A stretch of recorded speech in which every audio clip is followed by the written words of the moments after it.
Welcome to The Explainer. Today, we're digging into a really powerful story about failure and redemption from the Gospel of John. It's an incredible account that really gets to the heart of what it means to get a new beginning after a huge mistake. So, the story we're jumping into today really tackles a question that I think we've all faced at some point. After you mess up, really mess up, how do you find your way back? Well, this ancient account offers a pretty profound and timeless answer.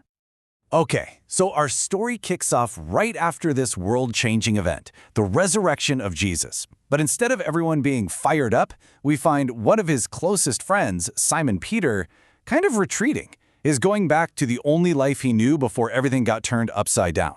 With just those 5 words, Peter makes his move. It's like he's going back to what's familiar, to the predictable world of nets and boats on the Sea of Galilee. And you see a few other disciples who are probably feeling just as lost say, yeah, we'll go with you. They're all just going back to what they know. But here's the thing. This retreat to the past, it turns out to be completely pointless. These are professional fishermen, right? They're on their home turf, they work all night long, and they catch absolutely nothing.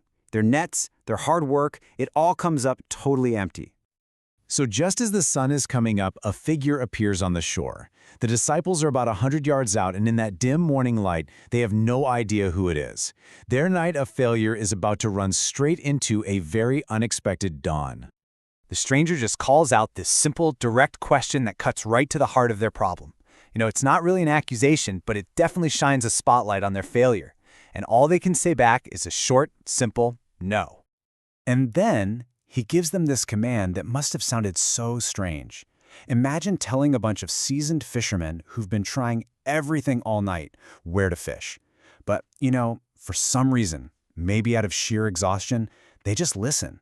They decide to cast the net one more time. And this single act of obedience, wow, it becomes the turning point of the whole story. The emptiness of the entire night is just gone, instantly replaced by this overwhelming abundance that changes absolutely everything in a moment. In that split second, with that impossible catch, one of the disciples finally gets it. He knows who the stranger is. And as soon as Peter hears those words, he doesn't even wait for the boat. He just throws on his coat, leaps into the sea, and starts heading for the shore. The sheer scale of this catch is just staggering. They drag in 153 large fish, so many they can barely handle the net. Now, some scholars have pointed out something pretty cool here. Some ancient zoologists actually believe there were 153 species of fish in the world. So you can see how this catch could symbolize their future mission to reach, all nations.